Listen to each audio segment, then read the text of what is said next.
but how many people who have woken up did it as a direct result of experiencing an extremely dark point in their life, an extreme trauma? So to think that you would keep your kids from potentially experiencing something, like, even though it seems like that's what's best for them, avoiding trauma at all costs is what's best for them, you can't see the secondary implications. And yes, they may even do that, and they may be part of the percentage that does experience something at a sleepover. But who's to say that they won't have a tougher time for maybe a few years because of it?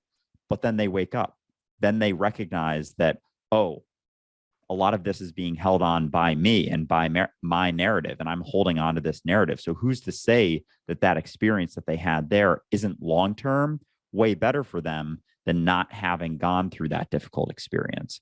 So I just found that to be very fascinating. And going through tougher times in your life, like, so often it's kind of rare for someone to not go through a very tough time in their life and wake up, or recognize that they're not what they think they are, or recognize that they're something deeper than this little me, or this identity. So who's to say that those dark times and rougher times, again, not to downplay them, but aren't, when you stretch it out long enough, couldn't be seen as a good thing? Because without that experience, the waking up, the recognitions that you experience, the insights that you have wouldn't have happened. They were a requirement in order to experience that.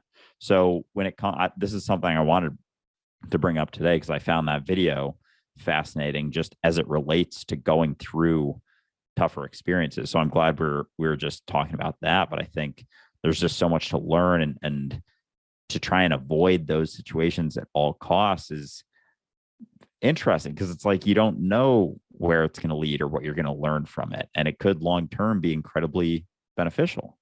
Yeah, absolutely. And I know this again as a parent. I've met other parents who have the same policy.